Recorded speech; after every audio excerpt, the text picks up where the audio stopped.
ఇంచుమించుగా 4 RUBలు వచ్చాయి.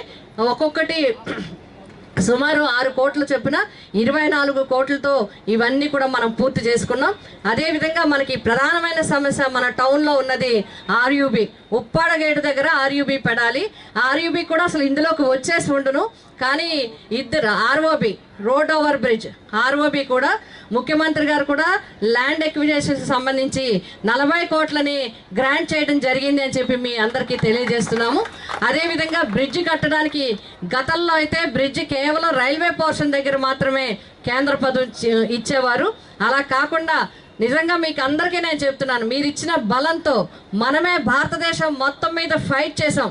ఏంటంటే బ్రిడ్జ్ మొత్తం రైల్వే శాఖే పెట్టుకోవాలి, రైల్వే శాఖ పెట్టుకోకపోతే అనేక బ్రిడ్జిలు పెండింగ్లో ఉండిపోతున్నాయి, దానివల్ల ప్రాణాలకి హాని కలుగుతుంది. అందరూ కూడా మరి రైళ్ళు వస్తున్నా కూడా దాటేస్తున్నారు గేట్లు. ఇది పూర్తిగా పోవాలి అంటే పూర్తి ఖర్చు కేంద్ర ప్రభుత్వమే పెట్టుకోవాలని చెప్పినప్పుడు మనకి 45 కోట్లు ఆర్డర్ ఇస్తూ దేశం మొత్తం మీద ఎక్కడైతే హైయెస్ట్ ట్రాఫిక్ ఉందో అక్కడికి పట్టే బ్రిడ్జిలన్నిటికీ కూడా పూర్తిగా కేంద్ర ప్రభుత్వమే పెట్టుకోవడానికి అవకాశం అనుమతిస్తూ ఇవ్వటం జరిగింది. ఇది మీ అందరూ ఇచ్చిన బలం అని చెప్పి నేను తెలియజేస్తున్నాను. మనకి ఇప్పుడు 45 కోట్లు శాంక్షన్ చేశారు బ్రిడ్జి మొత్తానికి. అయితే మళ్ళీ అధికారులు, ఇంజనీరింగ్ అధికారులు సాంకేతికంగా ఉండే విషయాలన్నీ పరిశీలన తీసుకుంటే మరొక 15 కోట్లు కావాలని రావటం జరిగింది. మొన్ననే మినిస్టర్ గారిని కలిసాం, ఫైల్ అంతా ప్రాసెస్ అయింది. ఈ ప్రోగ్రామ్స్ వల్ల 5 రోజుల నుంచి సెక్రటరీ గారు ఆఫీస్కి రాలేదు. ఈవేళ ప్రధానమంత్రి గారితో ఈ ప్రోగ్రాం అయిపోతే రేపట్లో ఆయన జాయిన్ వెంటనే మనకి మరొక 15 కోట్లు కావాలి. అంటే 60 కోట్లతో బ్రిడ్జి, 40 కోట్లతో ల్యాండ్ ఎక్విజిషన్, 100 కోట్లతో ఉప్పాడ బ్రిడ్జి మరి గేటు దగ్గర రైల్ ఓవర్ బ్రిడ్జి నిర్మాణం అవుతుంది.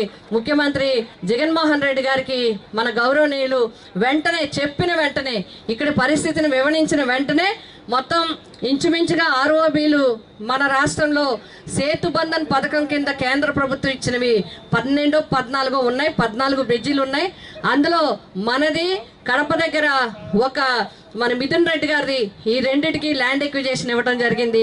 వాళ్ళకి 28 కోట్లు అయితే మనకి 40 కోట్లు శాంక్షన్ చేస్తూ జీవోలు కూడా ల్యాండ్ ఎక్విజిషన్కి ఇచ్చినందుకు మీ అందరి తరఫున, మనందరి తరఫున గౌరవ ముఖ్యమంత్రి గారికి నా హృదయపూర్వక ధన్యవాదాలు తెలియజేస్తున్నాను. అదేవిధంగా మరి ఇంత చక్కగా ROBలు కానీ RUBలు కానీ శాంక్షన్ చేశారు గౌరవ రైల్వే శాఖ మంత్రి అశ్విని వైష్ణవ్ గారు, అదేవిధంగా గౌరవ ప్రధానమంత్రి మోడీ గారు. ఎందుకంటే ఇంకా చాలా చాలా ఉన్నాయి, అందులో ముఖ్యమైనవి ఇవి RUBలు ROB అని చెప్పాను. మన 7 నియోజకవర్గాల్లో మేడపాడు నుంచి తుని వరకు మన జ్యూరిస్డిక్షన్ ఉంది.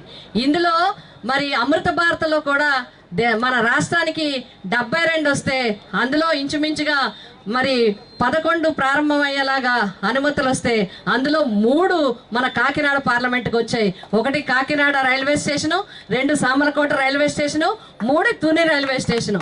ఇంచుమించుగా 20 నుంచి 25 కోట్లతో ఆ స్టేషన్ వరల్డ్ క్లాస్ స్టేషన్స్ లాగా డెవలప్ చేయడానికి అవకాశం వస్తుంది. ఆ విధంగా 3 స్టేషన్ని మనం శాంక్షన్ చేయించుకోవడం జరిగింది.